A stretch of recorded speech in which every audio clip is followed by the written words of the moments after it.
Give me 30 seconds, people. I am. Good evening, everybody. Good I've evening. got Josefina Pascal with me. She is a Romanian journalist who my wife has basically seen and has said she's absolutely amazing and that we need to talk to her.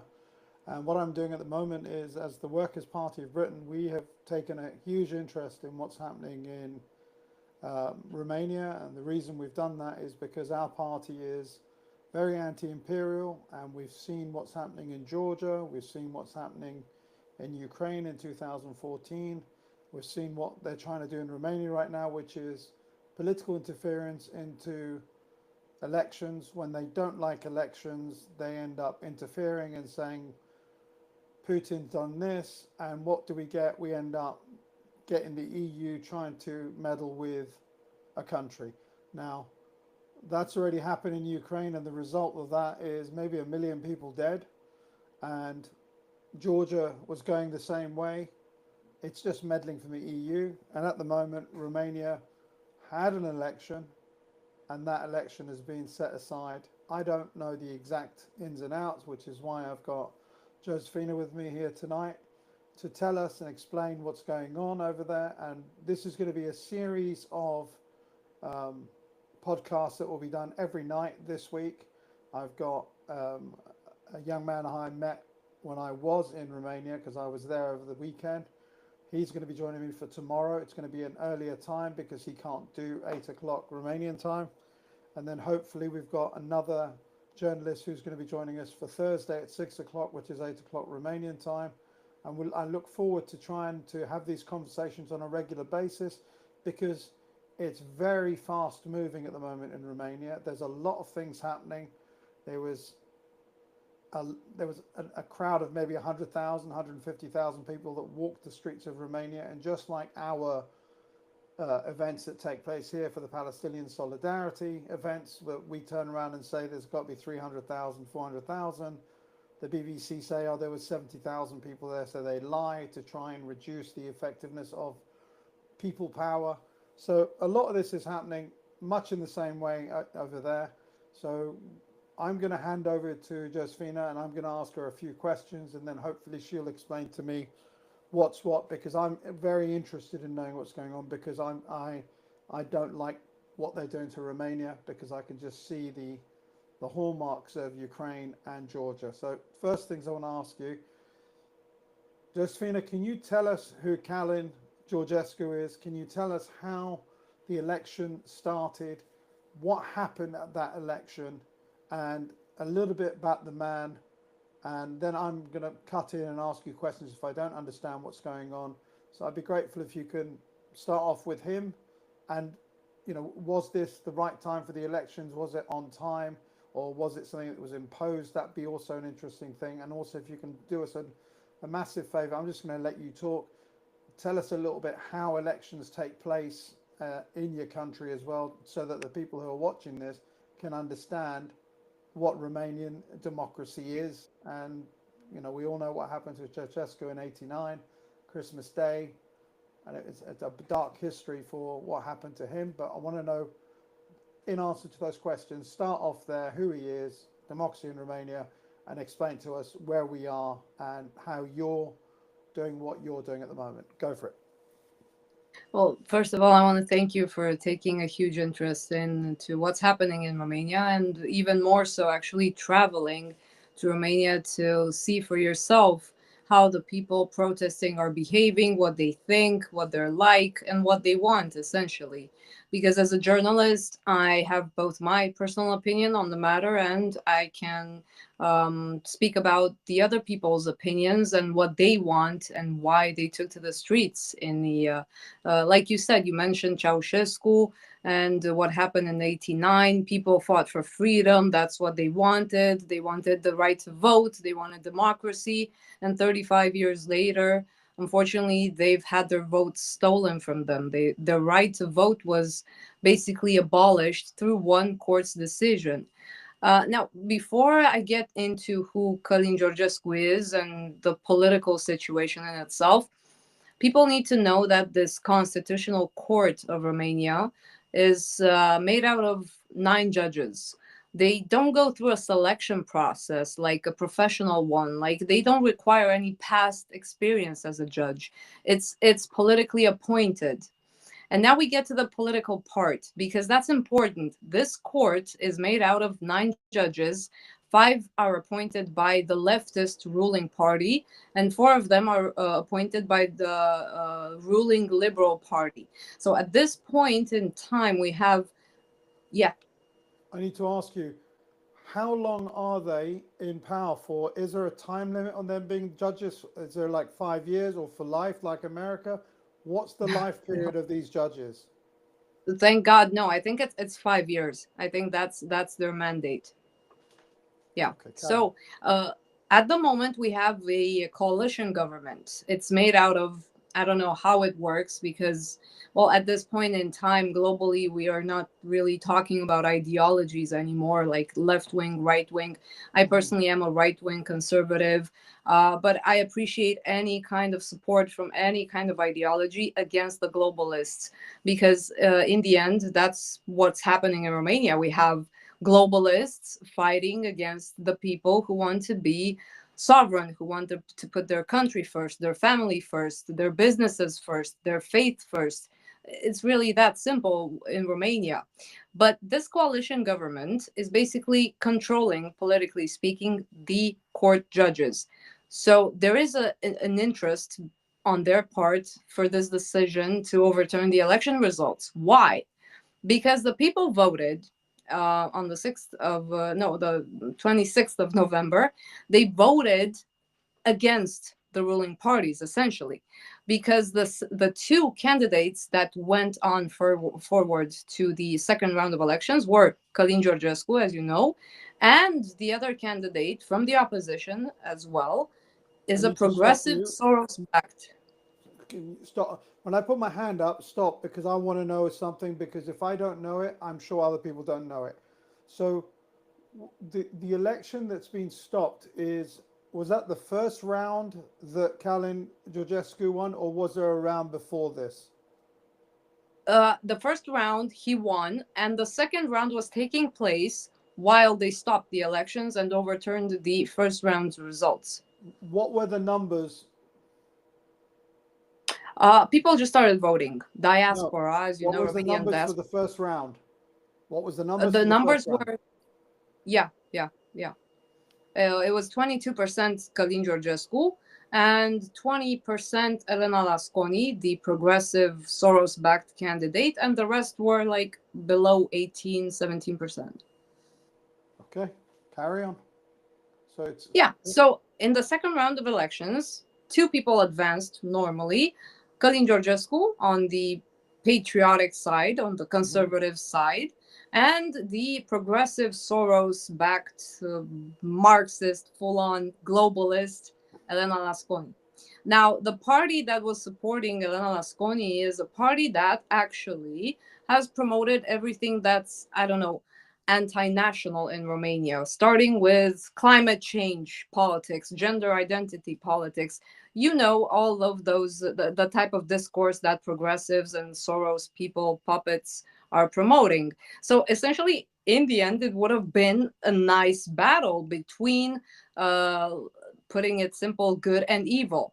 Well, the problem for the establishment is that Călin Georgescu, according to polls taken at that time, was set to win 60 to 40 or even more, 70 to 30%. So they couldn't allow that because none of their candidates, so none of the candidates from the ruling parties advanced into the second round. So essentially they had no leverage. They couldn't, they weren't playing, they weren't in the game anymore. It was a game between good and evil, both candidates from the opposition, and Călin Georgescu, a complete underdog that nobody saw coming. I Right. need to tell the people that polls before the first round of the elections didn't even measure Călin Georgescu. He wasn't even mentioned in them because they thought he had no chance. They disconsidered him altogether.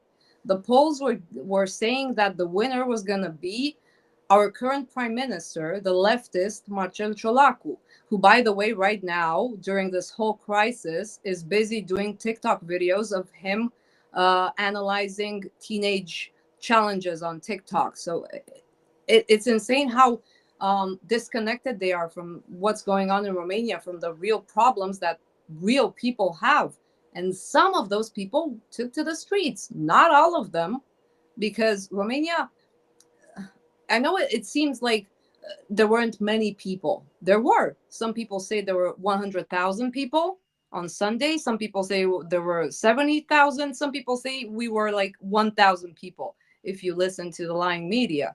But the reality is, it doesn't even matter how many they were, because in the background, we have millions of Romanians, both in Romania and abroad, because we have millions of Romanians working abroad because they can't find jobs here.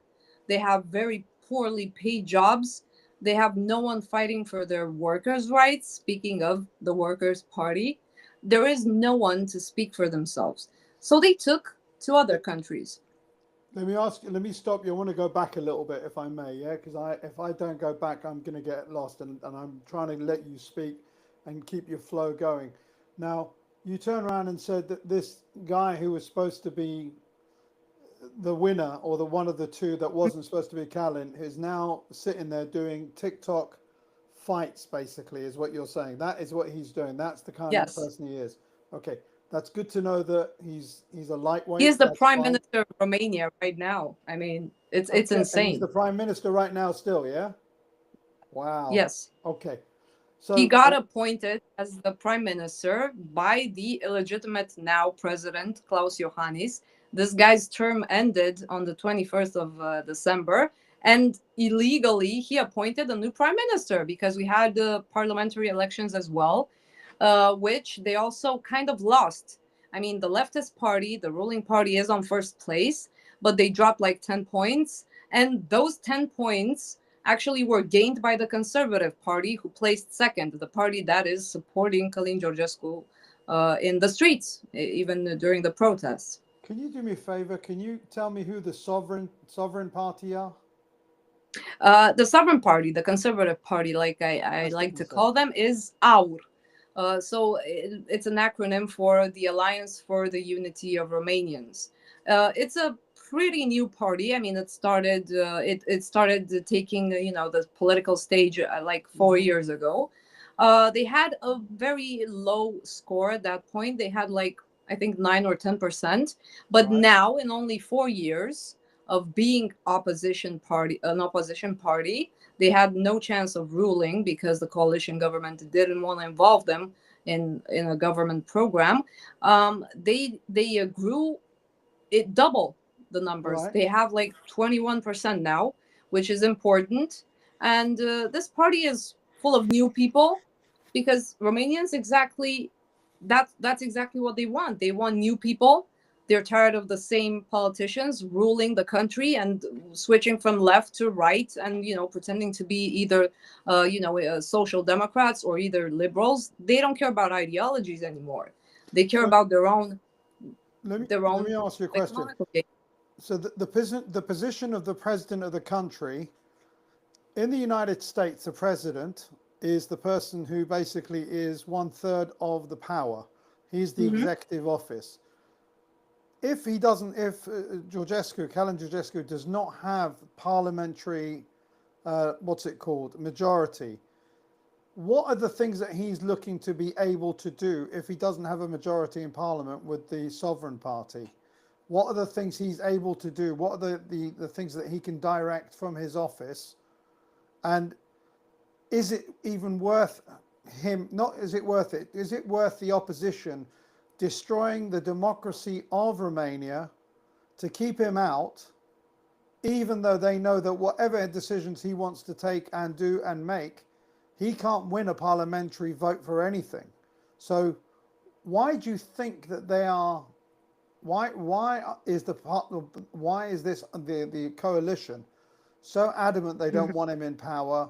What is he able to do as president, one man, without the backing of parliament? If you could just explain the dynamics of that because again, most people don't know what Romania's political dynamic is, and I'd like to know it as well. What is the office of president give him? Yeah, that's a perfect question because if you look at it from a constitutional standpoint, like according to the Romanian constitution, the president has a representative role. So he does not get involved in politics. He needs to be independent and he needs to be a cohesive factor. So he essentially needs to bring political parties together, both to make a government, so to assign a prime minister that is then to build his own government coalition or a standalone government if he has the majority, of course, according to the majority of the votes, so to the will of the people. But he has a representative role. He does not have executive power like Donald Trump has, or like Emmanuel Macron, unfortunately, has, and so on and so forth. He has a representative role both on the internal affairs and mostly on the external international affairs. So he is, constitutionally speaking, the president is the one that is supposed to lead the foreign affairs policy of Romania, essentially. So he is the one that appoints ambassadors. He is the one that appoints the heads of the intelligence services, which is very important in a country like Romania, where a lot of the time intelligence services have gotten involved and have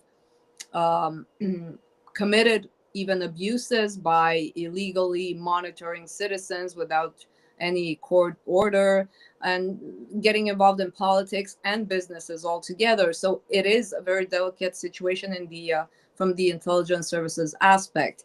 The president can also go to government meetings. So when the prime minister and his cabinet meets to sign executive orders and so on, the president can take part in those meetings. That he cannot influence them, but he can, raise problems and questions and propose different measures that they can or cannot, take into consideration. So let me ask you a question. The thing is this: one of the reasons we don't like um, authoritarian places or governments like the EU and the US is because they tend to drive through whatever they want to drive through. I don't understand. In his position as the president of Romania, is he actually able to say that I don't want an American base to be built, a new NATO base to be built as a forward military position to be used to help NATO somehow get involved in the Ukraine? Is that something that he can make that decision and the Americans can't do it? Is it something that needs to be ratified in Parliament? Because if it can be ratified, it has to be ratified in Parliament. He becomes a lame duck president because he doesn't have the vote. I still can't get to grips with why they're going to the lengths of destroying the reputation of the democracy that has been around in Romania. And I tentatively call it a democracy because my personal opinion on democracy in Western civil society is that we are almost always invariably got two parties, and as George calls it, they're the two sides or the two back cheeks of the same arse. There is no difference between them. So that's what George says, and my attitude is, in England, for instance, the Conservative Party and the Labour Party exchange power every 13 years, 14 years, and you end up with a Tory in charge who says, I'm going to do this to change this, that, and the other. And then the Labour Party comes out, I'm going to change this. But reality is the continuation of the war on the poor, the war on, small business, all of that continues. The mega corporations obviously don't pay any taxes. Nothing is done about that. There's a cost of living crisis that's taking place. There's no difference between the Labour Party and the Conservative Party. So I want to know, this sovereign party, are they a breath of fresh air? Are they different to the other two? And are they the Reform Party of Britain, for instance? Are they the Workers' Party of Britain? Are they the ones that say, we don't want this establishment? And what are the chances of those people actually coming into power? What are the chances of that? Yeah, that's a great observation. we have the same situation here. Like you said, we have the left wing and the right wing, or alleged right wing, because the Liberal Party here is not right wing.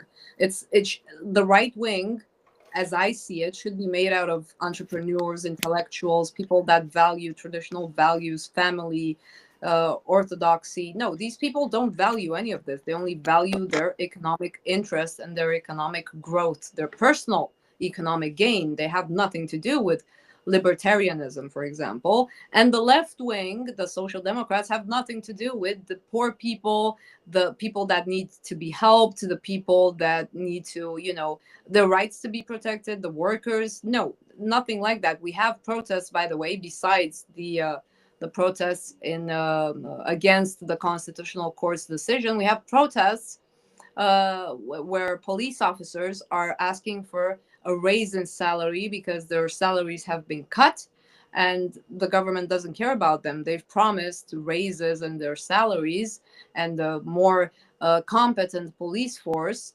and nothing happened. They only promised, just like they promised a reform in the pension system and higher pensions for the elderly, and nothing happened. They just announced now that they will not get those raises this year, and these people are dying. Literally, they're starving. We have millions of Romanians, pensioners, that are barely surviving. They don't have enough money to eat. So it is pretty horrible from a left standpoint, right? So you have the left in power, but the left is not helping the people it should help. There is no social factor here. There's no social interest. Yeah. Now, our, the Sovereign Party, the Reform Party, as you called it, is made out of young people, entrepreneurs, right wing people, conservatives, scholars, pundits, analysts. We have, I mean, they have lawyers in the European Parliament that have taken office recently. They have a good representativity. They have good discourse, obviously, and being the main opposition party in Romania, they're capitalizing on the government's mistakes, which is absolutely normal because they have a lot of things to, combat them and to, point out as being wrong and done in a wrong manner by the government. They have a chance, and I think this is my personal opinion.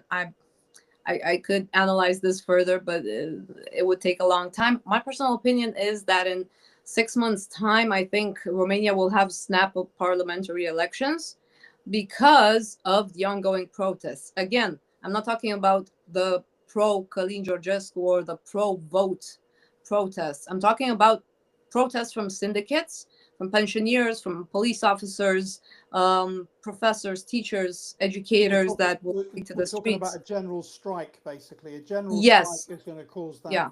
to happen, and I think Yep. maybe that's the way to get it done. I need to go back a little bit again, ask you a couple of questions. So what is your opinion of the EU? What is your opinion on America? How do you feel they've treated your country? How do you think? And I want you to go through one at a time. And when did the relationship change? And something that I've been told, and this is, I spoke to my pal Habibi, who I've met, who's a TikToker, and he's got like a lot of people that follow him. We did an interview together, and I've heard the excuse used by the EU saying that the reason that Călin Georgescu won is because Putin supported him. He was given 6 million euros. And my personal opinion is I sat there on my TikTok account on the Sunday night on the Sunday when we were leaving, and it was the big, huge groups of people all over, and in hundreds of thousands of people or tens of thousands of people. And I swear to God, I literally was getting hit with live TikTok. And it's just people with 1,000 people watching, 200 people watching. And when you listen to them, they don't sound like Putin people. They sound like people who are actually trying their best to motivate their people in their country to actually get involved in the politics of what's happening.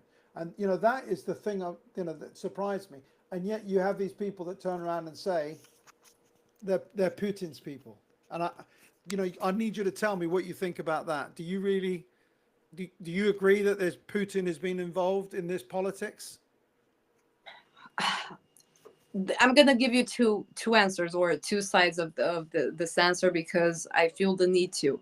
As an investigative journalist, Hmm. doing obvious field work on usually the people in power, because that's what people want to know, what the people in power are doing wrong and what the people in power are doing against their own people, right?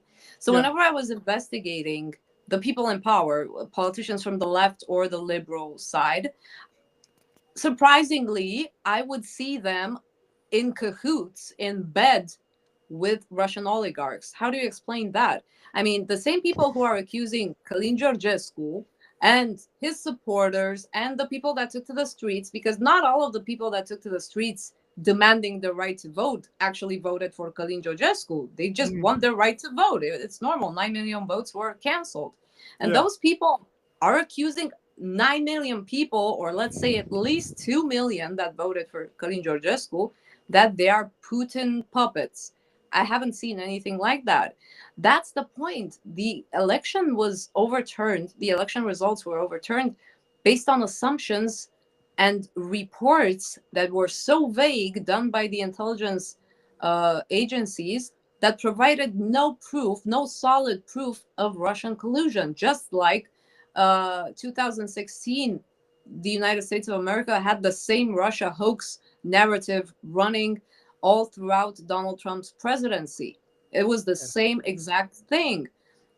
In the end, the Mueller report, if I'm not mistaken, concluded that there was no Russia hoax, but it concluded that the DNC, so Hillary's campaign and staff and people in the DOJ, Yes. colluded with Yes. the campaign and tried to stop Trump from taking office, and have hurt him all the time during his presidency, like we've seen in the past campaign, the last campaign as well.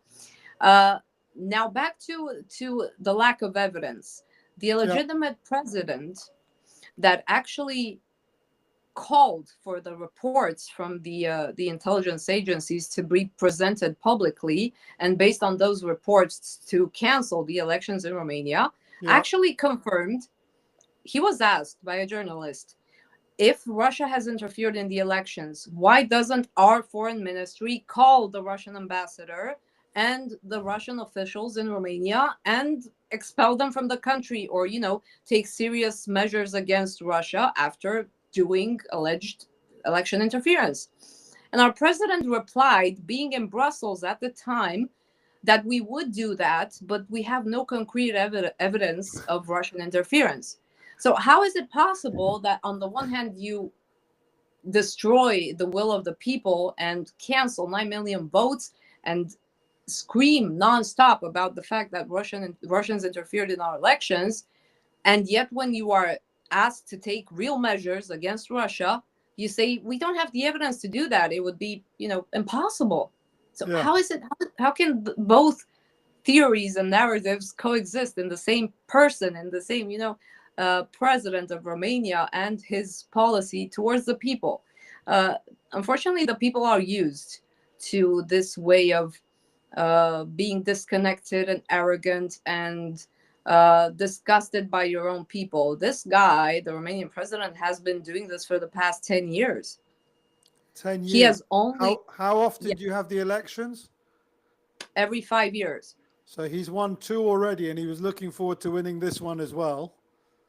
And He he cannot didn't. run for, I'm sure he would have liked that, but there's only a maximum of 2 terms. Okay. Um, Like America. but Got it. now, but now he's staying in power without having the right, the constitutional right to stay in power again.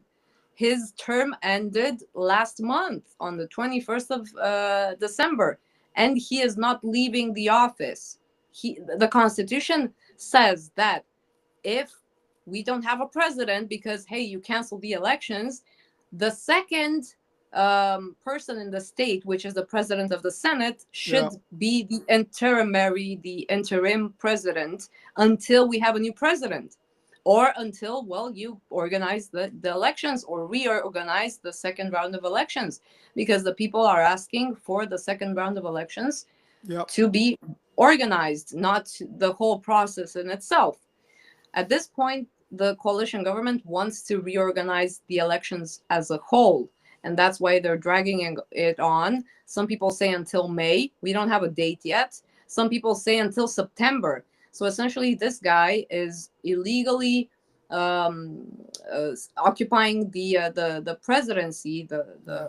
the highest position in the state, for at least one more year. This is unprecedented. Nothing like this ever happened in Romanian history, and nobody expected this to happen. Now, back to So, what you so asked me what, about. what I'm saying to you is, Yeah. this is the EU. The EU did not like the fact that we were going for Brexit in 2016, and they said that all the people that are on the side of Brexit are Russian. What's it called? Russian money is supporting Brexit. Okay. Personally, I didn't want Brexit. I wanted to remain. I feel like a very European person, and I didn't want to leave the EU. Mhm. But with everything that I've seen now, with every penny that has been spent by the EU and the Ukraine, the way von der Leyen just goes around going, Israel, we're here with you, genociding people in Israel, happily supporting Ukraine against Russia, even though they know that the Ukraine should not have gone to war, because if they hadn't tried to attack Donbass in 2014 or 16, whenever it was, Russians would not have done anything. But these guys wanted to cause wars, and it was being fueled by the EU. And people need to understand that the EU is actually a conglomerate of military industrial complex people that are not happy or satisfied with making trade the best thing. They've now joined America and decided to become a military industrial powerhouse. I mean, like right now, 17% of all the money and weaponry that's gone into the Ukraine has come from one country called Germany. America obviously feeds on wars, feeds on wars. They were like there was 17 billion given over by Germany. The Americans have given 200, I don't know what, how many billion.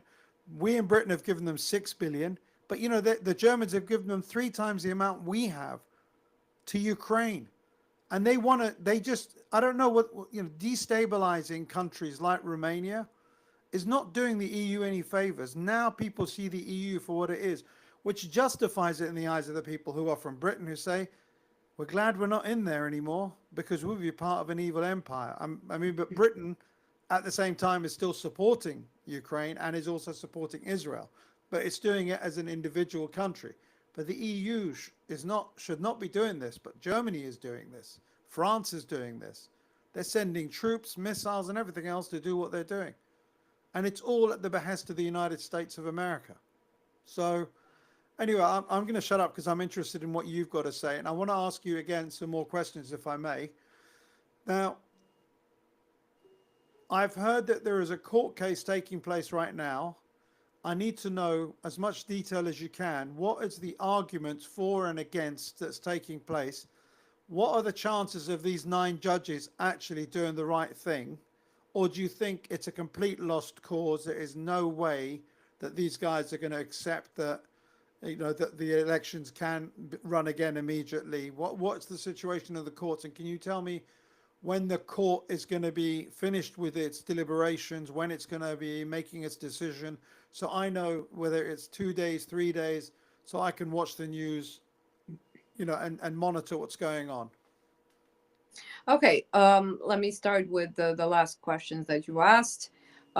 First of all, we have a petition that was signed by tens of thousands of people that was sent to the Constitutional Court of Romania. Essentially, people are asking the Constitutional Court to revise their decision that was the one that led to the overturning of the election results. They have registered it. They have taken it into account. We don't know when it's gonna be, actually debated upon and have a new decision made, whether it's to accept this and override the last court decision or to reject it altogether. I don't have much faith personally, if you ask me, because I mean, we've seen it in the past in Romania, the constitutional court contradicting itself and overturning a past decision, but I'm sure that the interest here is way too big for this to happen. This is my opinion. We'll see what happens. Then you have court cases in the Court of Appeal of Bucharest and the Supreme Court of Justice in Romania, which is not the same as the Constitutional Court. It's a different type of court. Okay. There are two cases there. Both of them involve or revolve around the way that the elections were stopped by the national authority that is um, tasked with organizing the elections, because that national authority, based on that decision of the Constitutional Court, stopped the process of voting altogether during the voting process itself. So from a judicial standpoint, they are contesting the legality of that decision of the national authority in itself Right. to stop the voting process.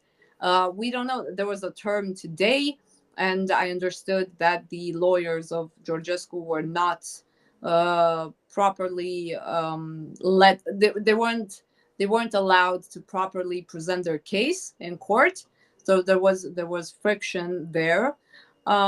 There is a case that Georgescu filed in the European Human Rights Court regarding his right to elect and to be elected being denied through this decision Right. of canceling the election results in Romania. So there are a lot of actions ongoing. I don't know, again, what the time frame is going to be. Usually, when it comes to Romanian just judicial system, court cases, especially civil cases, take years at a time. So, given that this is a pressing matter, everything should have been done quickly, but that's not the case. And when it comes to the European Court of Human Rights, lawsuits can take even decades to solve. They have said that they're going to use a emergency procedure, but even the emergency procedure can take a long time. The solution, the immediate solution, is a political solution. Whether it's to actually organize the second round of elections again, like the people are asking, and actually have the two candidates facing each other again for the final time. Or the other decision is to reorganize the presidential elections altogether. And this is, again, what the government wants, and to postpone it as much as possible until they hope that people will forget about what happened, will forget about Georgescu, and so on and so forth. Now, back to Let me the. stop you for a second. I need Yeah. to ask you another question. So in England, when we call a general election, it's a 35-day cycle. What was Mhm. the number of days in Romania to get to the first round? How many days would that be? Let's say they decided that we're going to rerun the whole thing. How many days of electioneering would that be? You mean with the campaign or Yeah, the from the time start of the campaign till the first votes that was done that vote? Calin Georgescu won. How many days was that? How many weeks was that? Well, the law says, I mean, if they were like after the Constitutional Court's ruling, the Constitutional Court itself said in that decision that the government will have to set urgently, as soon as possible, a next date for the new presidential elections. That's not my And they question. haven't done. That's not my question. My question is this. My Prime Minister, Rishi Sunak, decided Mm-hmm. to have a election on the 4th of July. For him to have the election on the 4th of July, he had to declare that there will be an election on the 4th of July, 35 days before the Before, 4th of oh, July. 90 days. It's 90 days So here. it's 3 months effectively from the day Yeah. that they Yeah. start. So that's a quarter of a year gone. That's the point I'm trying to work Mm-hmm. out. So that was to start Yeah. from zero. The next part is the second stage, which is with two people are going for the position. How long is that vote? How long is that campaign? How many days is that? 14 days. 14 days, 2 weeks. Wow. So if they were to change the ruling and say, okay, let's organize the second round again and start voting for the second round, from that moment on, they have 14 days and they will start the vote. Yeah. And you think the chances of the court saying constitutional or the other, that we're going to restart the 14 days clock is zero? No, I don't think that. I mean, I'm hopeful, and I'm hopeful again because you mentioned the United States of America. I'm hopeful that I don't want foreign interference in my country in general, and I don't think that's normal in any country. Cooperation and being part of the European family, of the European Union, of a defensive military alliance is great, but election interference and foreign agents acting on behalf of other candidates in your country, that's intolerable, and that has happened in Romania on behalf of the Soros-backed candidate. We had Emmanuel Macron showing his public support for her, and we had the president of Republica Moldova, Maya Sandu, who actually came to Romania, took photos of both of them, and said that she supports the progressive Soros-backed candidate. So we already had election interference, by the way, if we're talking about state actors. But Romanians are hopeful that if Donald Trump does come into power, given that he wants to promote a peace plan and to end the war in Ukraine, and hopefully most of the wars altogether on the whole world, and that he will promote peace altogether.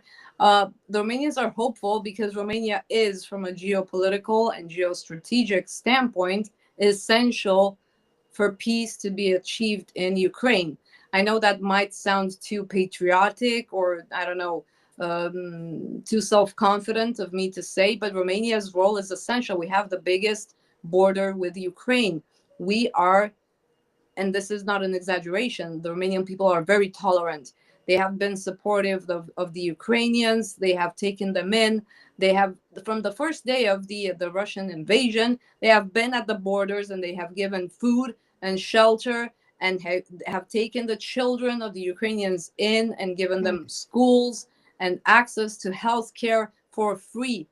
So the Romanian people are not pro-Russian. They're not pro reptilians and other things that they accuse us of. We are very tolerant people because we are faithful people, because Orthodoxy is a religion that promotes love and care and self-sacrifice, essentially. And this is what we have been doing for the Europeans, for the Americans, for the Arab countries, for Israelis, for Ukrainians, Yeah. for every country that was in need at some point. And they know this. But the bureaucrats and the deep state establishment in the United States, and not only there, have taken advantage of that, I need just like the politicians in power. I need to ask you a question. Can you give me an example of the kind of foreign interference that you believe the Americans have done directly? Is it, just give me an example, because you said the Americans are directly interfering with the politics of my country. What are the kind of actions they've done, and how can you tell it's Americans, and is it Americans? I need to know an example of. And also, what I want to talk about is that I was in a car with someone who was driving me from the hotel from the airport to the hotel, and he was telling me that Calin Georgescu has got a group of people who are what we call, what are they, a legion, the Legion group.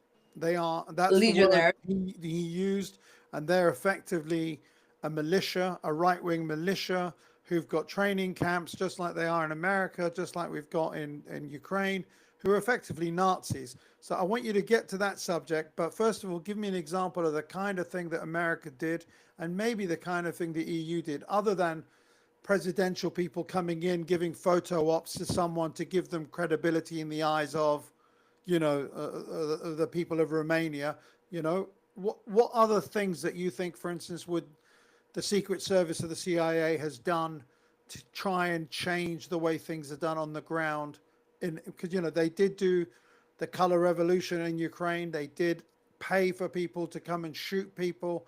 What are the kind of things that you think the Americans have done to impact, Romania from going the path that it wants to go? What are those things? And then talk about the Legion group for me. We have public statements. Anthony Blinken, who is unfortunately still the Secretary of State of the United States of America, Not for has long. actually issued yeah, has actually issued a statement one day before the Constitutional Court was set to rule and to, well, overturn the election results in the end. He gave a statement saying that they are very worried that Russia is interfering in our elections, and that, yes, the solution could be to, he was suggesting what should be done and what was done, actually. Then we had some guy from Let me ask Delaware you a who is a question. big shot. So, 1 second. So when he said what they should do, what do you think he meant? Like, is he going to like get American troops to intervene? As are they going to be like soldiers on the ground, or is it just scaremongering? But did you as a No, no, Romanian no. feel? He was referring strictly to what the politicians and the judges should do, which is overturn the elections. That's my opinion. Because if before, I mean, there was a crisis at that moment, because at that moment the discussion was already ongoing about the alleged Russian interference. And he was essentially pressuring the politicians in power and the judges to push towards canceling those elections based on the idea of Russian interference. So his role, Blinken's role, was to um, give credibility, because again, Romanians are very pro-American. They are not so much pro-Democrats, to be honest. They're more pro the American Republicans and that way of thinking and of governing. That's what they would want in Romania, but unfortunately, we have those puppets in power. Um, but they are pro-American, just like they are pro-European, because I see international media, not only our lying media, painting Romanians as some kind of Russian trolls and Russian, fanatics, which is not true. It's definitely not true, especially since, by the way, this is a short, you know, different thing that relates to the situation here. In 1945, when the communists with Stalin came into power in Romania, with the sympathizers of the communists came into power, you know how they did that? By Oh, overturning the election results. So people went to polls and voted for a certain party, and it's a historical party at that point. The communists came using tanks and weapons and so on and so forth, and they went to the authorities at that point and overturned the election results, and their puppets went into power. So the only other precedent we have in Romanian history actually is when the communists came into power, which is horrifyingly happening now while we are in NATO, while we are in the European Union, while we should be a democratic country that respects democratic and European values. It doesn't seem like that when, again, you destroy the will of the people and the right to vote and the right to change. Maybe I don't agree with what they want as change. Maybe I don't like Georgescu. Maybe I don't like the Conservative Party. Maybe I don't like any party. Maybe I don't even vote, but I have to respect the right of the people to do so for themselves.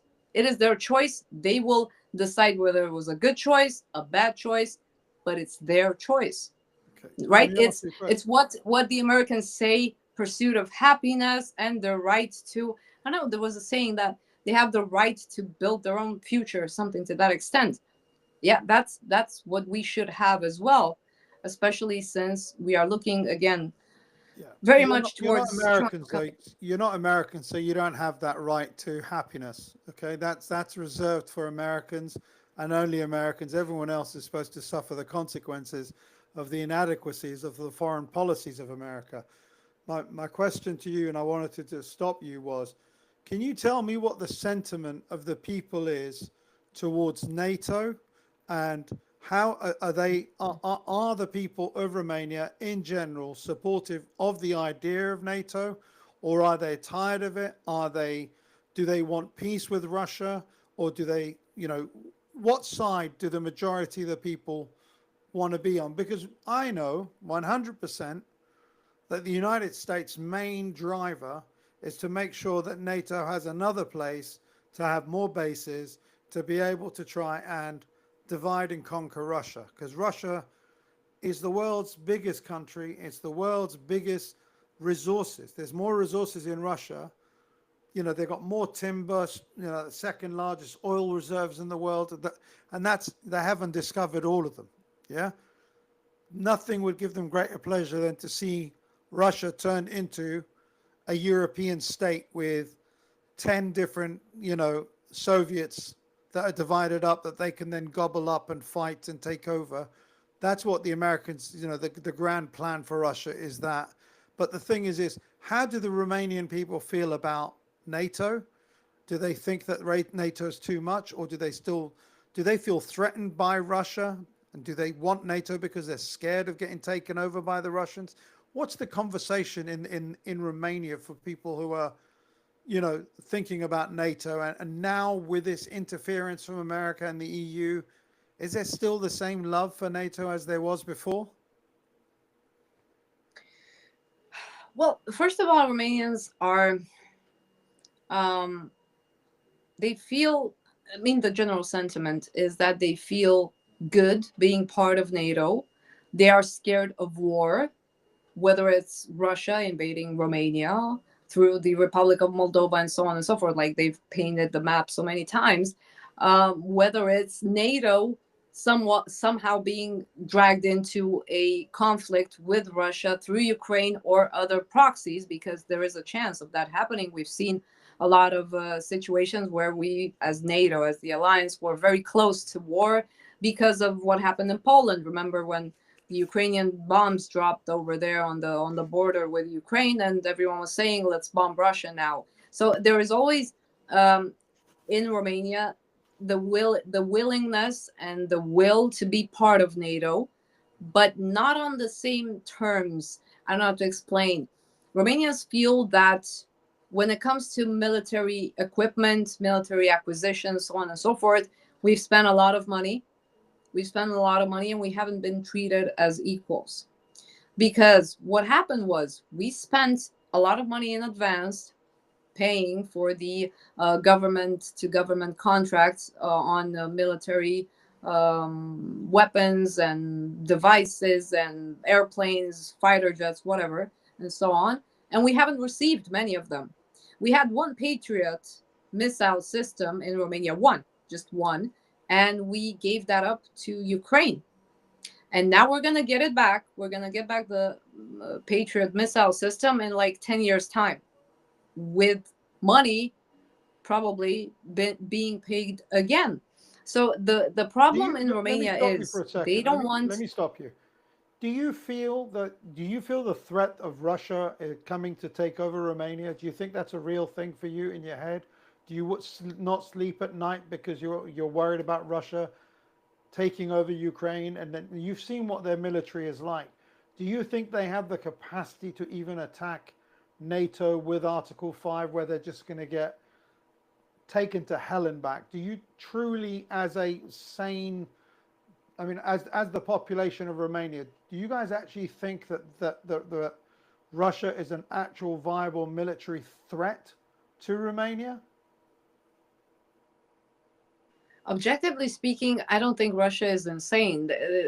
I don't think NATO is insane either. I mean, we all know, I mean, any sane person, like you said, knows that a war between NATO and Russia or other, I mean, at the moment, Russia is the biggest nuclear power on Earth, except for the United States, or similar advantage. I don't know the exact details of the military, they're equal. But in some aspects, Russia has developed other weapons that are threatening to the US because of their capabilities. So yeah, they are kind of equal. I don't think anyone is crazy, because NATO getting involved in a war with Russia would mean the United States obviously getting involved in a war with Russia. But at the same time, if something were to happen, because you mentioned the Article 5 is not mandatory.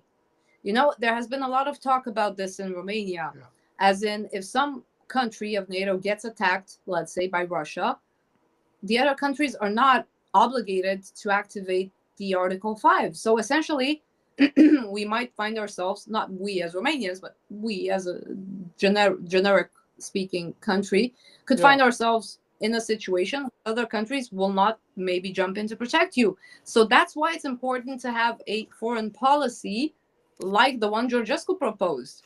It could have been, again, anyone else, but he is the only candidate that is talking about the idea of peace and of Romania to become Neutral. bringer, a harbinger of peace in the region, because it is needed. Yeah. Right now, we have Viktor Orban, who we know is close both to Donald Trump or the Republican administration, but he is also close to President Putin. So he is the one that can negotiate between the two of them. But from a Romanian standpoint, we're not really big fans of Orban from a Romanian interest. From a political interest, Viktor Orban is very, very, very good for his country. He has opposed Soros, he has opposed the globalists, he has opposed many things, and he has created some problems for the EU in terms of their Green Deal policies and the gender identity politics and so on and so forth. Yeah. But for Romanians, we know that it could be threatening for us, because we have, as you know, from a historical standpoint, some, let's say, territorial issues, and that some people in Budapest would very much like to capitalize on a weak leadership in Romania in order to exert more influence in Romania. That's why I'm saying these people screaming that Russia is using Georgescu and using the people and the media and the protesters to gain influence in Romania are lying blatantly, because Russia is already using other people in power to exert their influence, but only on the economical standpoint. So again, Romanians are not afraid of Russia from a military standpoint. They're afraid of Russia from an economic standpoint, as in oligarchs, taking advantage of companies through Austrian companies, for example, because Right. our largest gas suppliers are Austrians, and we know Austria is very close to Russia. Again, Russia is here, not militarily, it is here economically, and will continue to grow its presence in the Eastern Europe flank economically. I personally, I don't think they need to come here militarily. They have occupied strategic places from an economic standpoint, and I think that's more important than the military presence or alleged presence. Doesn't Romania own most or half of Ukraine or something? Ukraine is not. Someone said to me, like, parts of Ukraine belong to Romania and they was taken off them. Parts of Ukraine are part of Poland, it was taken off them. And there are people who are nationalistic in Romania saying, well, we want our bits of Ukraine given back to Romania.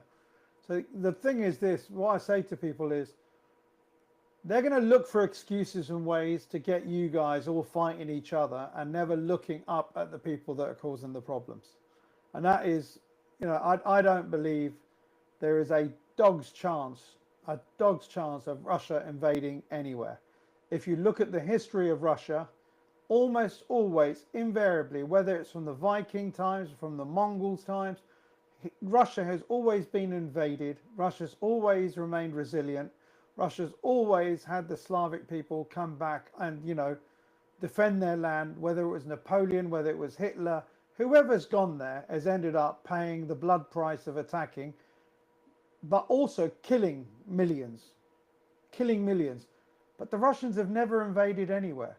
And the Ukraine part of Russia, which is the Donbass, which is the Russian-speaking part of it, if the Ukrainians weren't attacking it, weren't trying to take that over, the Russians would never have attacked them.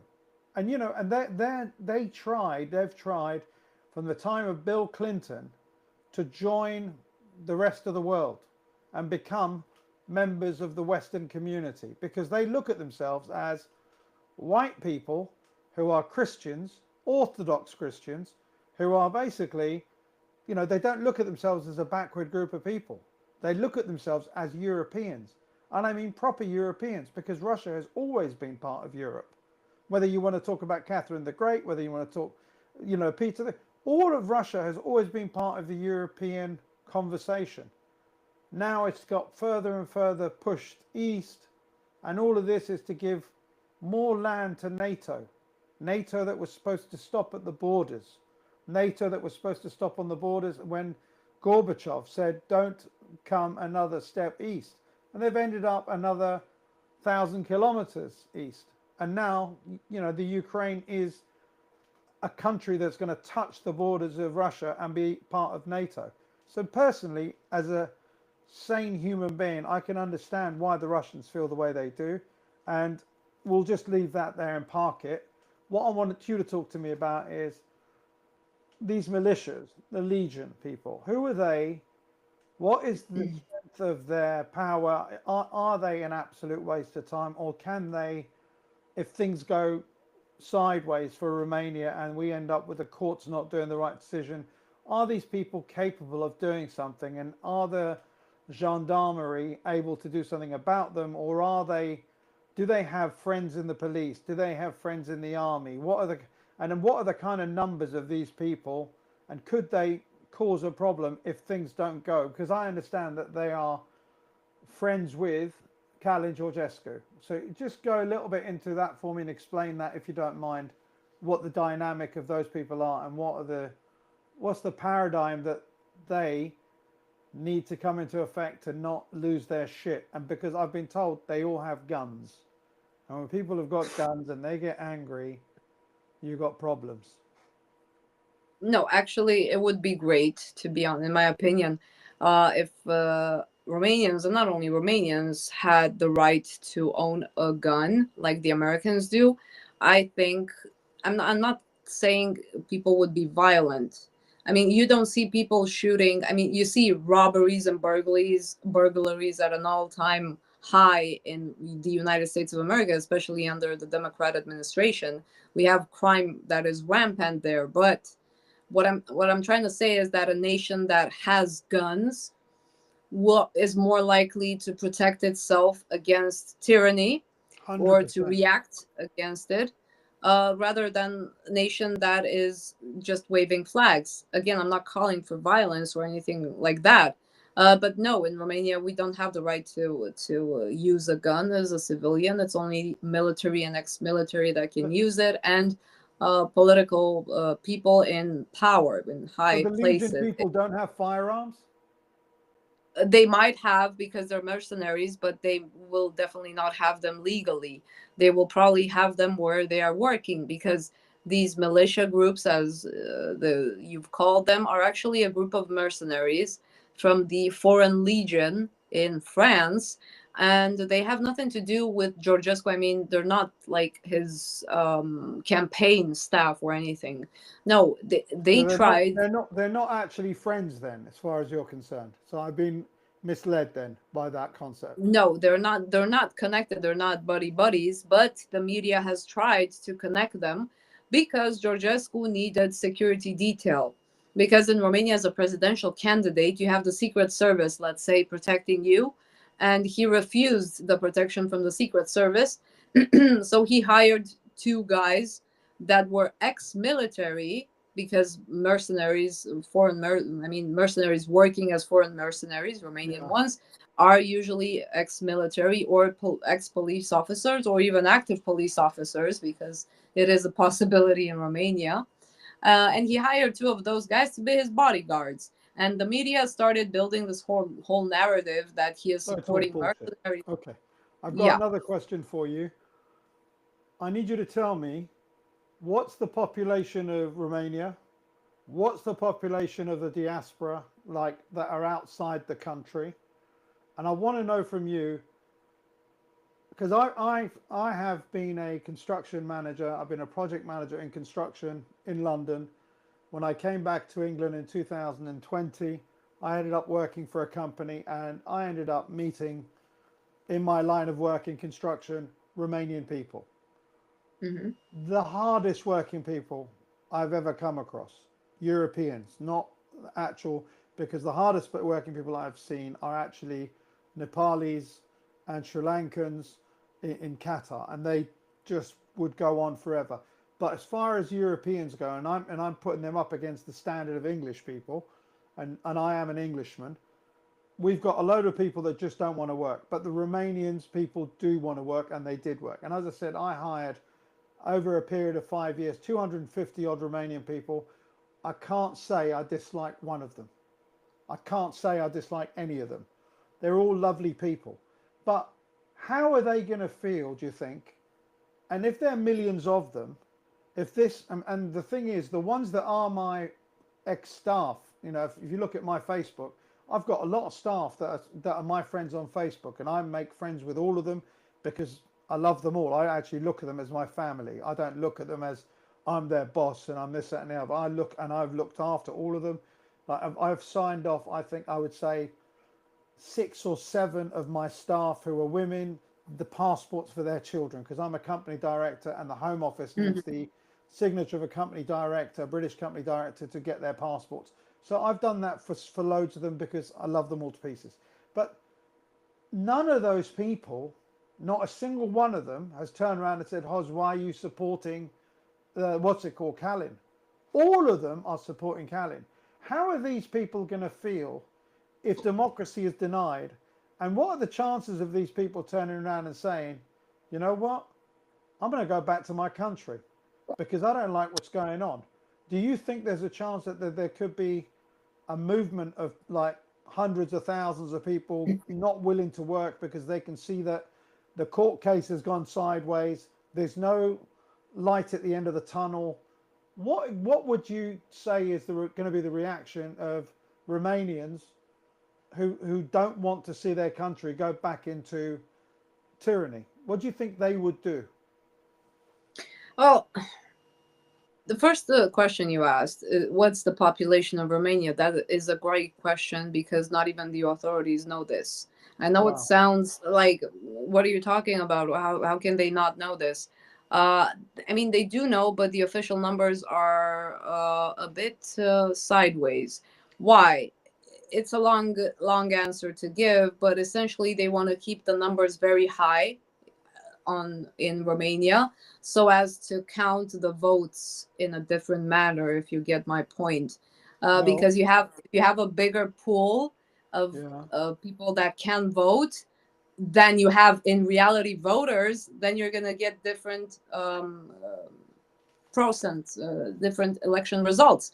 So when you have more population on paper than in reality, things have different proportions, right? Oh, wait, Um, stop. Are you saying that basically they're just taking papers and stuffing them into ballots?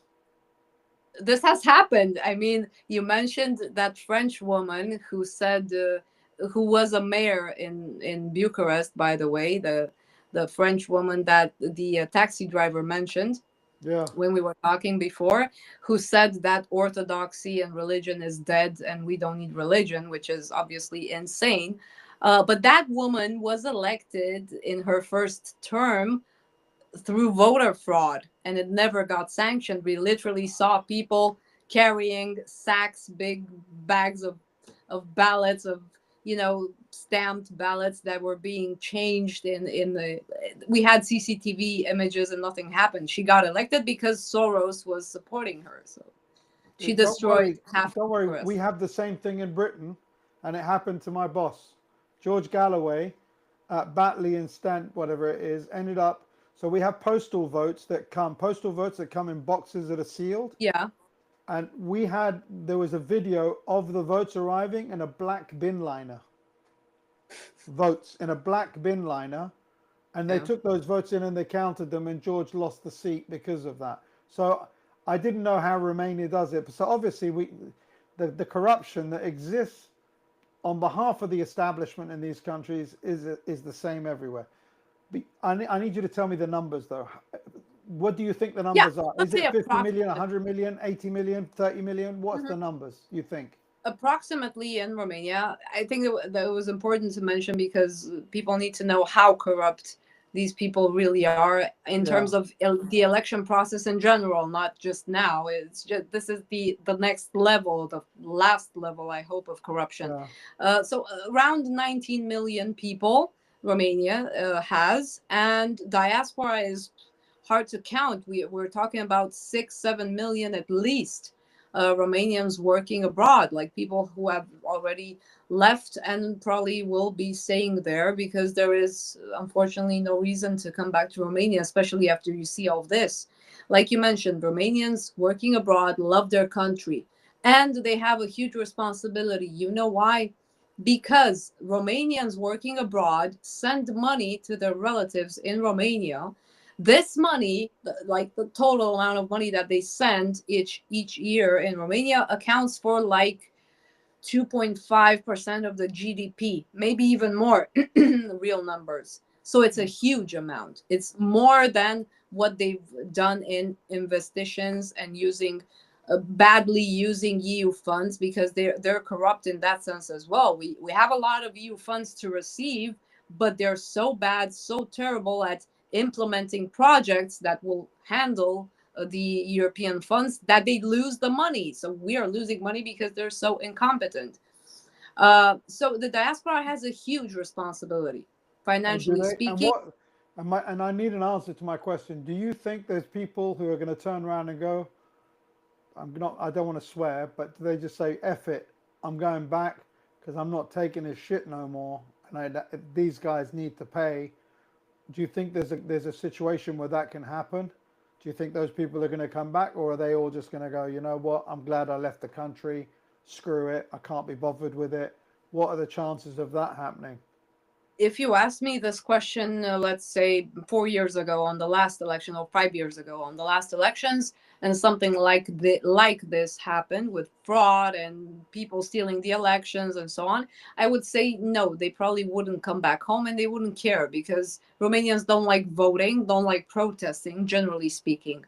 We had a very low voter presence in the last years. The highest voter presence was this year at this round of elections. If you're asking me this question now, which obviously you are, I think there is a high chance of, we have a saying in Romania, "Mămăliga a explodat."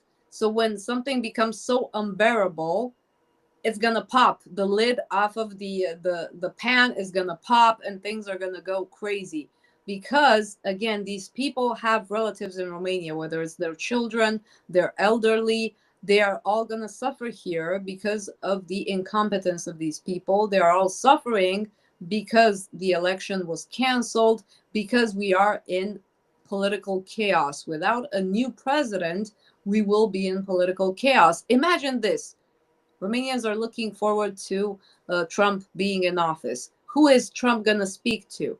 Yeah, This is a legitimate question. Like, uh, from an administrative and political and logical standpoint, we don't have a legitimate president. Who is Trump going to speak to? He comes into office on the 20th of January. Everyone's applauding. Okay, maybe he wants to travel to Romania. Maybe the peace talks.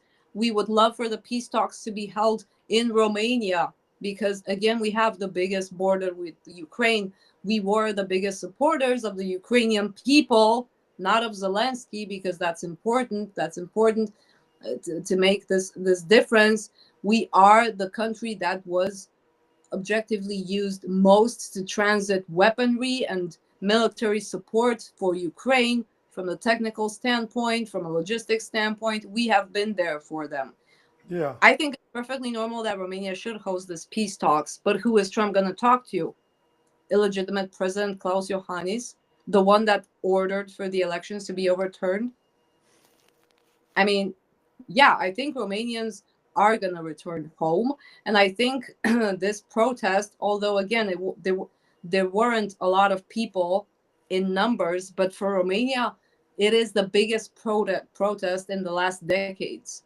The last big protest that was in Romania was in 2017 against the government at that time, but it was organized by embassies, by EU funded NGOs, by Soros funded NGOs, right, by three different political parties, with student organizations. You know the drill. You know how they organize yeah, Antifa protests, Black Lives Matter protests, and so on and so forth, using college campuses and so on.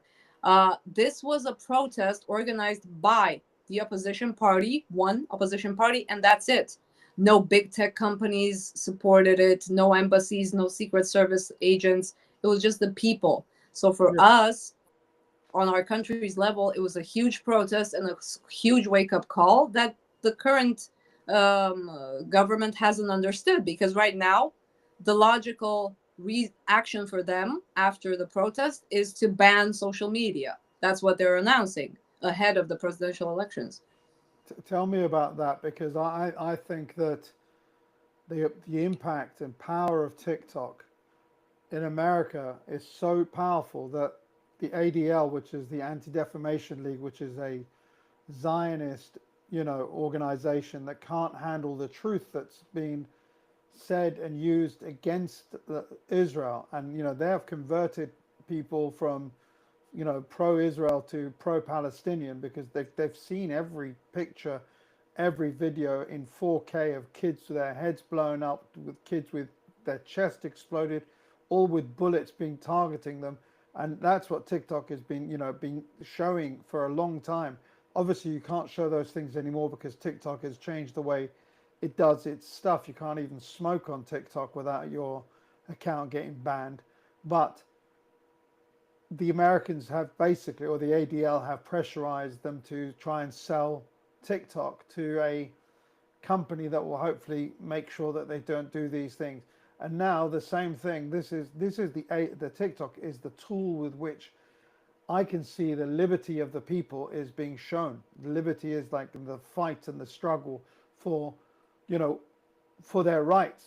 And they're all talking. They're all angry. And like, I'm watching one live after another, literally just scrolling up another live, and a person called Malin, another guy called Habibi, another guy called Eva, and all of them are just, and they're not like talking themselves. They've got people talking to the camera, and those people Hmm. are screaming. Those people are angry. Those people are fuming. There's blood going to be on the streets, is their attitude. And you know what's going to happen? That's not going to go away. If they don't get what they need, more people are going to come to the street, and it's going to become a snowball. And the snowball effect will hopefully be that they'll get justice for themselves, because this is, all revolutions start small, but they do in the end. When you're having a revolution for the righteous, and these are workers, most of these people are workers, they have a right to fight for their rights, and I don't know what the inflation rate is like, but I would imagine the level of poverty at the moment in Romania, and the cost of living in Romania is going to be as bad as England, and people can't afford to, to get the things they need, and another thing I was told, Sri Lankan workers get paid more money than Romanian Hmm. workers. I'm Yeah, like, by what the law. hell are you Yeah. talking about? In England, we get people coming in from Poland, from Romania, because they're going to work for less money to make it cheaper for business. But in Romania, it's the opposite way around, and I just don't get it. How are you denying your own countrymen good money? Well, if you're a Romanian, you get treated like shit compared to a Sri Lankan, compared to a Bangladeshi. I don't know. Maybe It's you've true. got something to say about that, because I find it bizarre. Bizarre. The law here was made by the politicians to support, because most countries right now in the EU, and not only the EU but mostly the EU and the United States, have a migration problem, right? We've seen the situation with the grooming gangs, the rapists, the murderers. In the UK, for example, we have the situation with illegal immigrants coming into the United States through the border states and so on and so forth.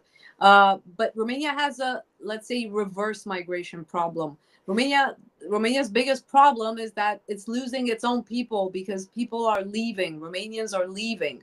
So these idiots, sorry, but they are idiots. Yeah. They've made a law that a Romanian worker gets paid X amount of money, like minimum wage, which is low, by the way. It's like 600 euros minimum wage, something like that, 600 euros. And the Sri Lankan or the Nepalese or the Bangladeshi worker from abroad who gets here hired on the same position, he will get the medium wage. By law, he cannot get the minimum wage. He gets the medium wage, which is 1,000 and something euros. A lot. I mean, for Romanians, it's a lot. 40% Imagine. difference? Yeah, yeah. And their rights are being respected. I mean, the foreign workers' rights are being respected. The Romanian workers' rights are not being respected. So let me Then we tell have you, the. let me stop you for a second. Let me tell you a story. I've got a steel manufacturing company in Qatar. I used to build towers, 30-meter towers Mm-hmm. for the football stadiums for the World Cup. My company was the one that made all these towers, and we made cameras that were like 30 meters high, and the cameras were used to do what we call the time-lapse photography and video Mm-hmm. making of the stadium. So the stadium would start as a flat ground and it would finish in 3 years time, 4 years time as a full stadium.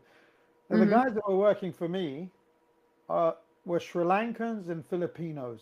Yeah, those Sri Lankan guys right now are working in uh, in your country. They're working on a bridge, and they are Mm-hmm. getting paid like a lot more money now than they were getting in Qatar in Europe. And you're telling me Romanians are getting paid less money than my staff that used to work for me in Qatar 10 years ago. That's Yeah. mad. That's why they go to other countries to work. Some of them establish their own business there. Some of them work odd jobs and, lower paying jobs. But the lower paying jobs, like, I don't know, babysitting or, helping elderly people, taking care of them and so on, those lower end jobs, those lowly jobs as they call them, are paying a lot more than an intellectual gets paid in Romania for doing, Yeah, I desk know that. work. I mean, It's what insane. People with a lot of with studies, with diplomas, prefer to go help elderly people in Italy, for example, than to stay here and work the job that they're prepared to work for nothing. I, I had That's one of one yeah. of my staff, name's Roxana. She's a engineer.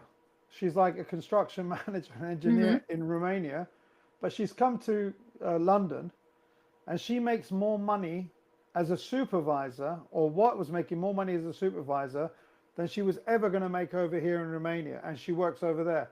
One of my staff was getting paid £20 an hour, like last year, £20 an hour. Now that worked out to her when she was doing like 50 hours a week, £1,000 a week she was getting. Now the government takes 20%. She's getting £800, which is like, I don't know, nearly €1,000 a week.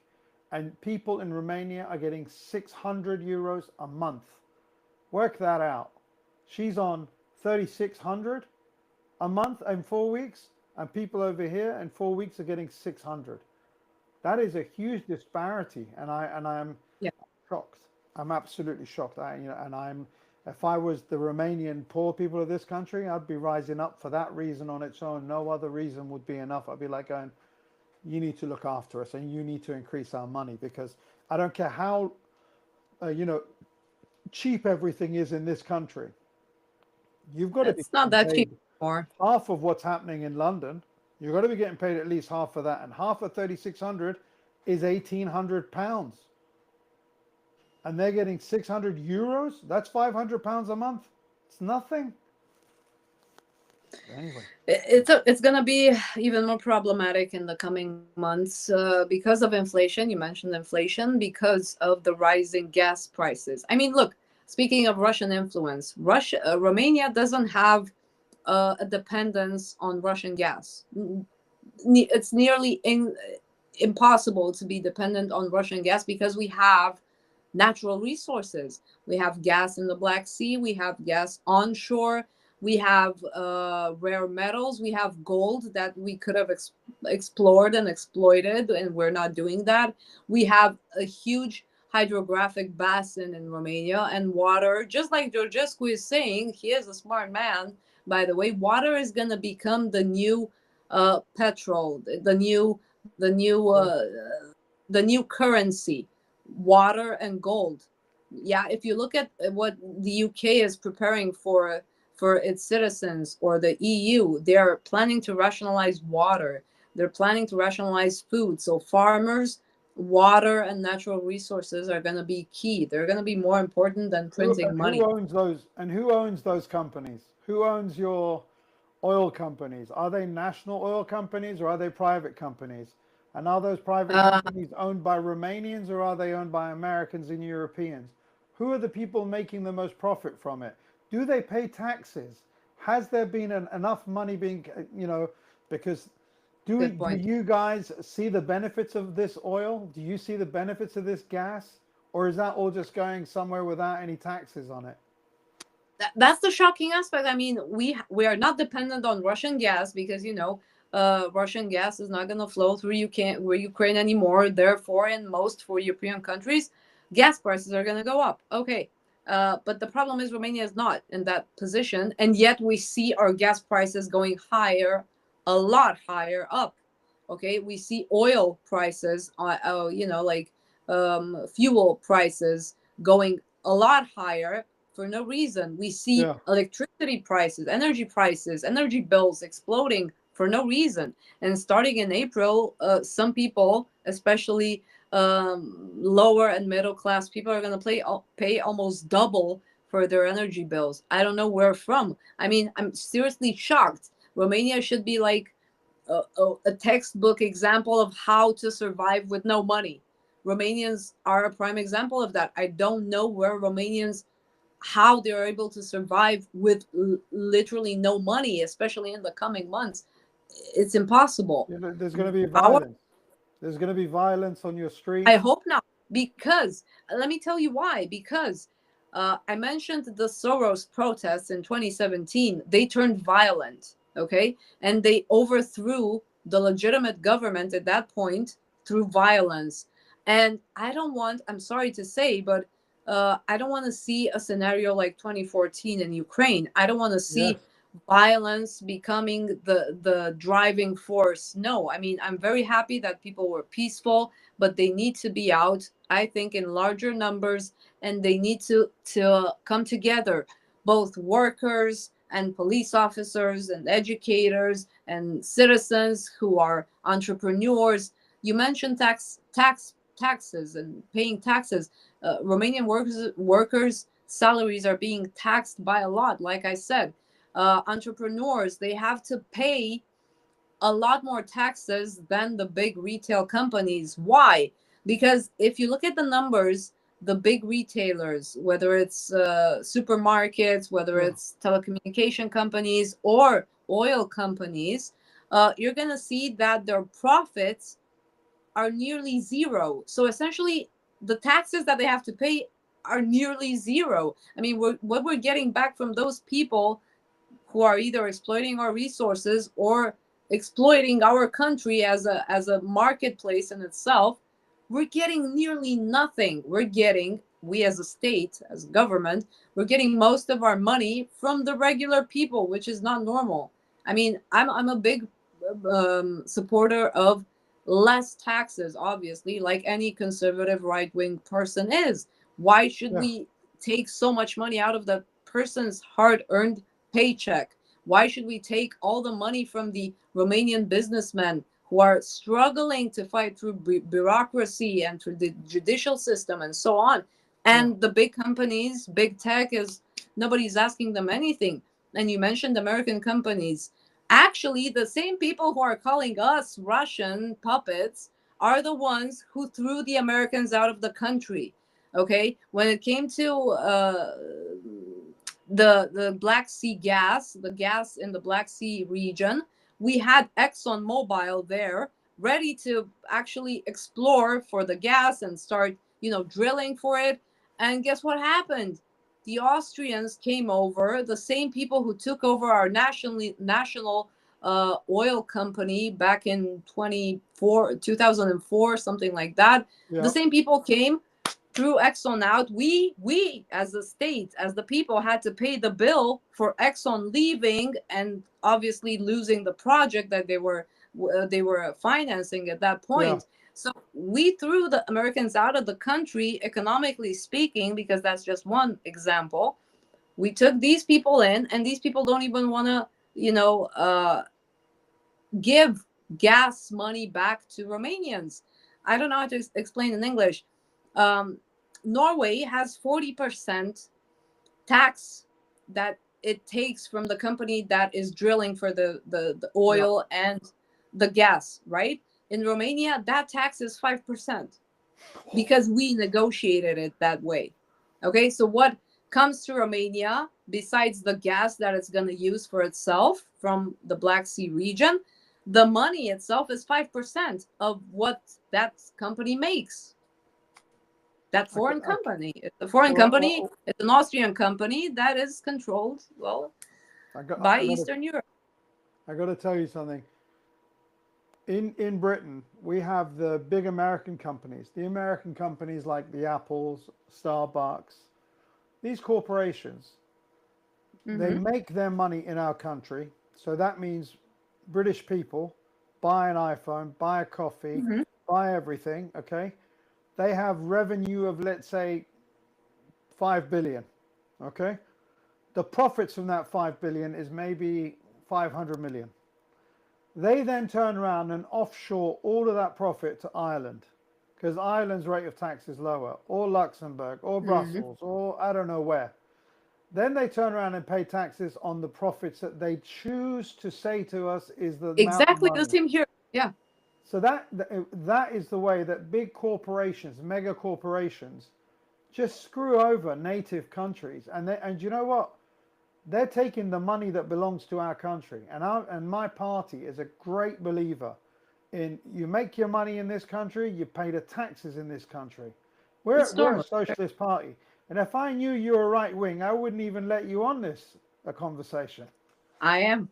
I'm I joking. am a conservative at heart, and I have been working in the private Well, sector and an the thing, independent worker all my life. I I support will just say family, to you that orthodoxy, and my yeah, party, the Workers' Party of Britain, we're not a party that is we're anti-right, anti-left, anti this, that, and the other. If we find common ground with a group of people, and that yeah. common ground at the core of it is workers and the working class, the working people, we will go to whoever it is, wherever they are, to support that thing. So that's the thing about the Workers' Party of Britain. We are all about centricity and community with the working people, wherever they are.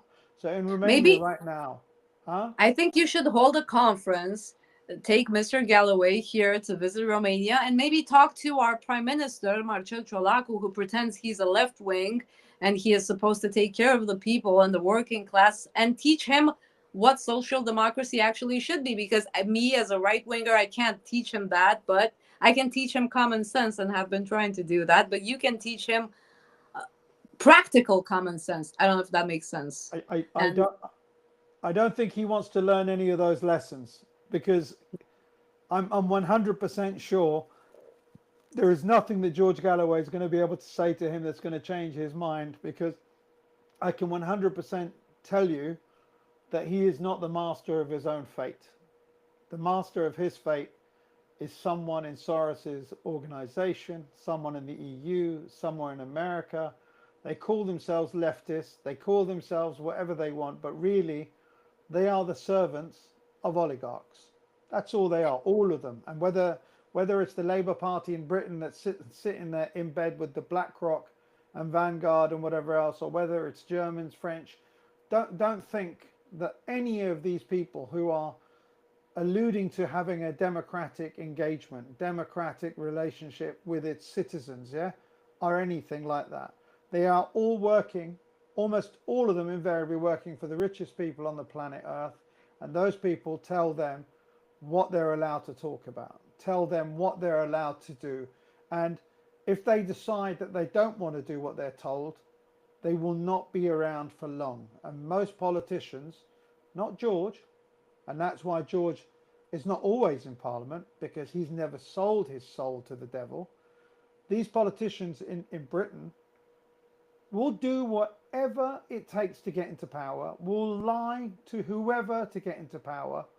You know, the classic thing was that the Labour Party turned around and said, don't you dare vote for the Conservatives. You know what they're going to do? They're going to take your winter fuel allowance off you. Your winter fuel allowance, old people, they're going to take them off you. They got into power, and it must have been in the first 5 or 6 days. And they said, we can't afford the winter fuel allowance, so mhm. we're going to take that Same away. here. And they took it away.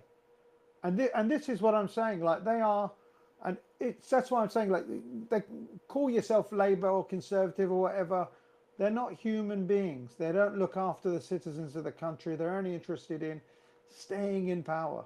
And that's what you've got in your country at the moment. Unfortunately, people who are not willing to give up the reins of power, because a democracy is about, you know, I can't remember what Tony Benn said. You know, there's five rules. How did you get into power? How do we get rid of you from power? What are you going to do for us? And you know, and if you can't do all of those things, and if there isn't a system by which you can be removed and replaced by someone else, then it's not a democracy. And if it's not a democracy, just call it the tyranny that it is. Stay in power and have your goons with shotguns and guns telling people what to do, and you know, and that's life. That's what you have to accept. But hopefully there will be people who are righteous and brave and say, no, we're not going to accept that. You You know? know, I was expecting, because we did talk about a little before the interview about the international coverage of what's happening in Romania. I would have expected people to be interested, not because of Romania, because they give a damn about Romanians, but because the precedent that was created here and was supported publicly by Ursula von der Leyen, Thierry Breton, Roberta Metsola, Anthony Blinken, who is hopefully going to leave soon. All those people are actually what they're saying, and Breton actually said it with his own words. Correct. We will do this elsewhere if it's needed, and if that country is of significant interest for us. Because look, in Croatia, someone who is being called a pro-Russian candidate won the presidential elections again. He is the president in power, and he won the elections by a landslide, 70%. They didn't overturn the elections there. They did call him a Russian asset and said that TikTok bots interfered on his behalf. But again, I don't want to brag about Romania's purpose, higher purpose, but Romania is much Yeah. more important in this context than Croatia. That's why Yeah. they didn't You interfere in Croatia.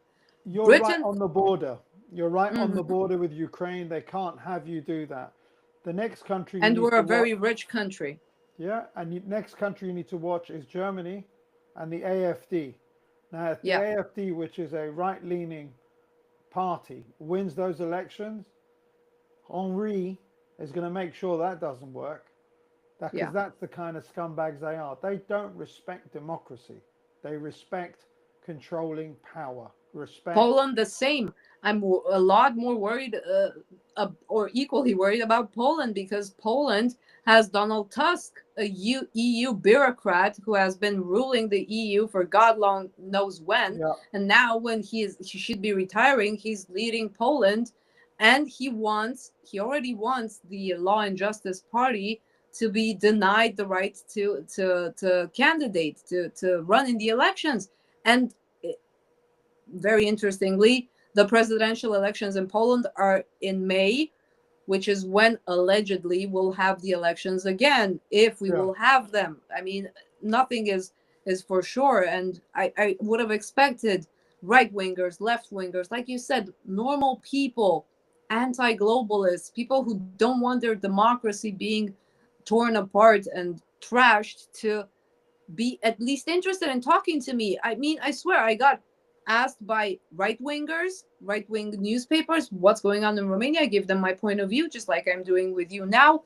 You, as a party, took an interest, which is phenomenal, especially since you have worked directly with Romanians, so you know the kind of people they are.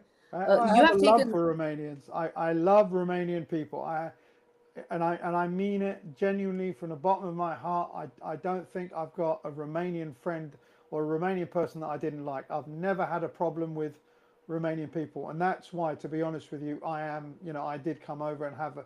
You know, I had a meeting with someone as well. Don't think I came over just for that. But when I saw the streets Mhm. where they were, I was like, yeah, man, I am so happy to see what's happening here. I am so happy to see people carrying their flag. You know, for me, you know, matter of national pride. You know, the Union Jack for me is a flag. It's the country's flag. And when I see Romanians doing that as well, you know, good on them. Good on them. They're fighting for their country and they don't want to be told what to do. They don't want the EU and Americans or Soros or oligarchs telling them what to do. And damn right, fight for your country and win your right to have what you want in your country. Don't listen to people from outside telling you what's what, because what's what is what they want. It's not, and I promise you, I swear to God, it's never going to be good for you as a person. You're never going to be at the good end of what the oligarchs want and what the BlackRocks want, what the Soroses want. You're not there to have a good time with those people ever, ever. You know? I know, actually. I went to jail for a short while. Jail, well, Really? figuratively speaking, yeah. Because I dared to publish in 2020, in December of 2020, the secret Pfizer contract that Ursula signed in the name of the European Commission and of the EU member states. It was secret up until 2021 when it was released in a redacted version. I Right. had the unredacted version from December 2020. I published it and I presented it live on TV, and guess what happened? The lights went out. The whole building was collapsed. There was no electricity in the whole building for hours. I had to continue doing my show on Facebook Live. Luckily, there I have like 100,000 followers, so it was easy to catch up. But afterwards, a few days later, we had a protest in Romania. I went there to present the facts there and Yeah. what's going on and what the people wanted. I do this all the time, regardless of the protest, whether it's workers or supporters of Georgescu or people demanding their Yeah. rights for voting. Um, and I got visited by the police in the middle of the night. It was, I think, 11 p.m. They came to my house with masked men, a lot of officers present, and they walked me around my home so that my neighbors could see me go into the police cars. They had three police cars. They took me to the station. They asked me if I'm a journalist. I said yes, obviously. And they asked me if I was at the protest. I said yes. I was there doing an interview with the people and showing the people on TV what was going on in the streets. Yeah. And they went inside. They told me you'll have to fill in this form and you can go. They never showed me the form and they left through the back door while my lawyer was coming to the police station. I never found out who those people were, what police station they were from, why I was there, why I was taking in pajamas from my home in the middle of the night without a warrant, without any court order, without any criminal file being filed because there was Yeah. no criminal complaint, nothing. It was just a means to uh, make me shut up, essentially, To and put it was punishment. To put the fear of God into you, to shut you Yeah. up so you don't talk. We've had the same problem in Britain. We've had journalists like friends of mine. Richard Medhurst's a friend, Asa Winstanley's a friend, Sarah Wilkinson's a friend. Those are three journalists who are friends of mine, and all three of them have been huge people that have platformed the plight of the Palestinian people in Gaza. All three of them have been arrested by special branch.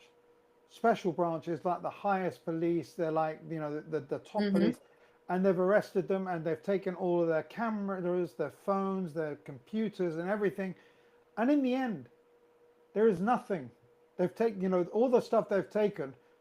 It's been replaced. But the point is, it's a way of authoritarian powers in these, you know, institutions who feel threatened by the truth that's being said by people, reacting in the only way they know, in a vicious manner, to try and silence people. And people like yourself, and people like Sarah, people like Asa, people like Richard, must never ever stop. You must always keep going forward, telling your truth, because if you don't do it, then we've all lost. I don't want to be a person that lives in a world where people are too scared. That's why, like my Twitter feed, when I say something about the CIA, I tag them. I put in at CIA.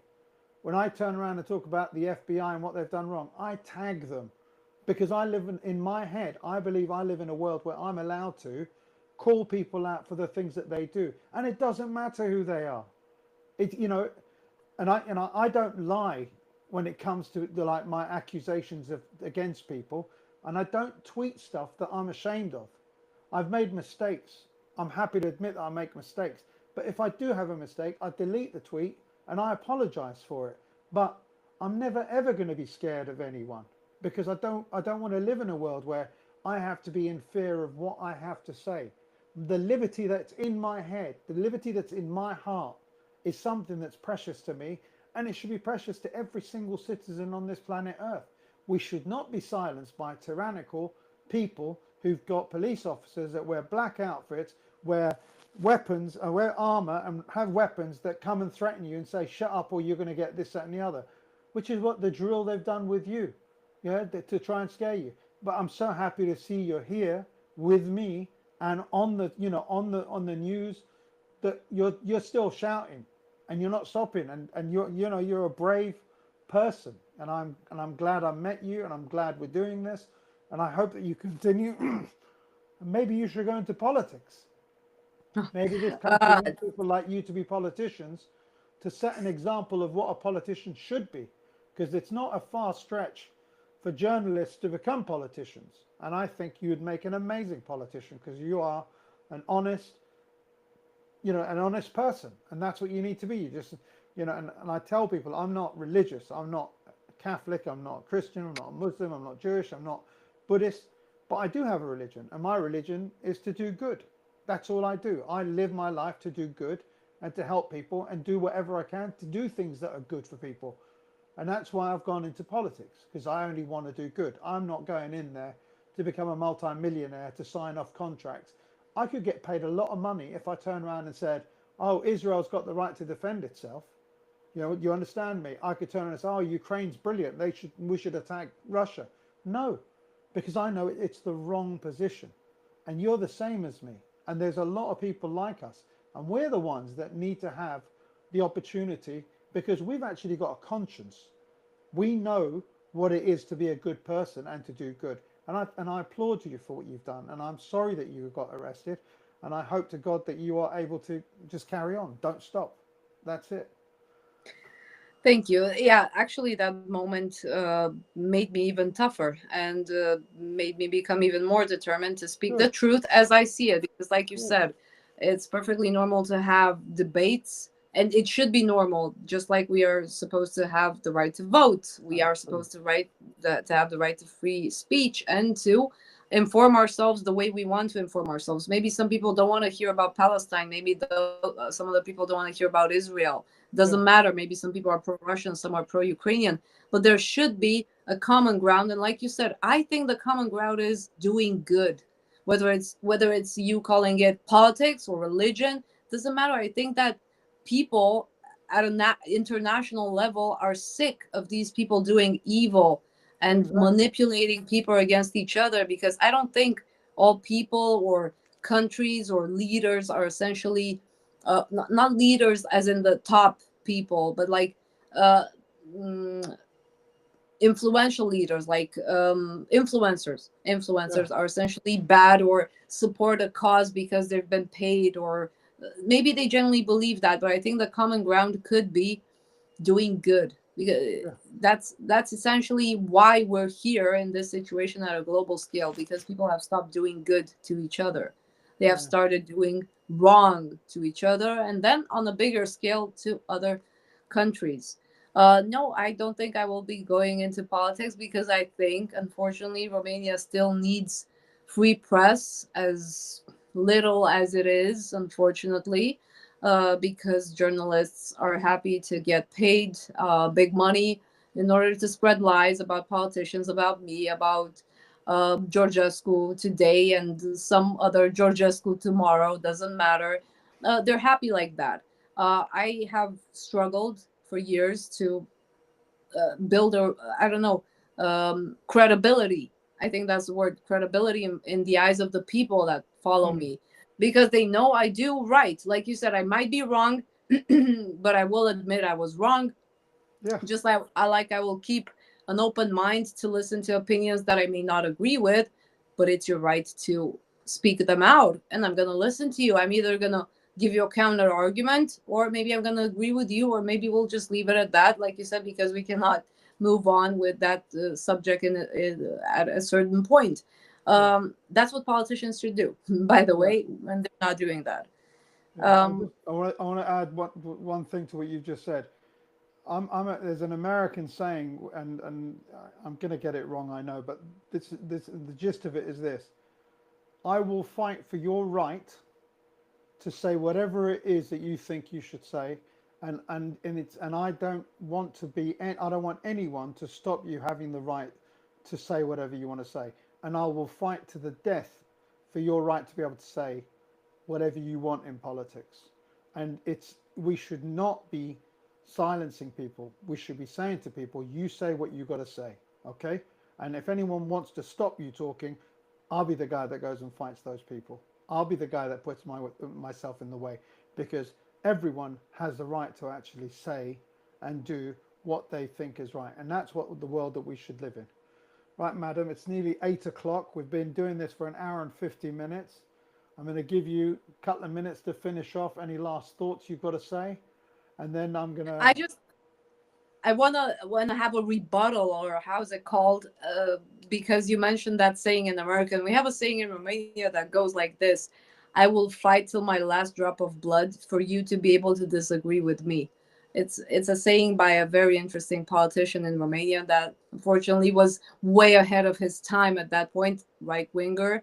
But he was a nationalist, a patriot. He loved his country, and unfortunately, people voted against him because they didn't understand what was going to happen in the future. And I hope that people do understand what is happening in the present, what happened in the past, why we're here, and where we should be in the future as a Yep. country, minding its own interests and taking care of its citizens, of its faith, of its family, of its, well, wealth, because we have a lot of it. We just don't know how to take care of it. And I want to thank you, Mr. Galloway, and your whole team, and your party, and your technical platform managers. I don't have to explain, for making this interview possible. You're welcome. And I hope you enjoyed Romania, and I hope you will be back visiting Romania, 100%. hopefully in better shape.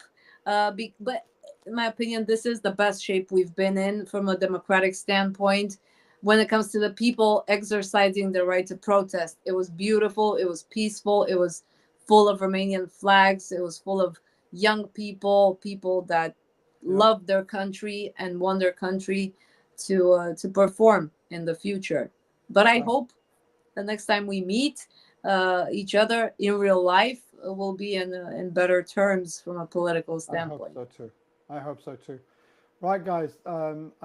Thank you very much. I Thank you will again.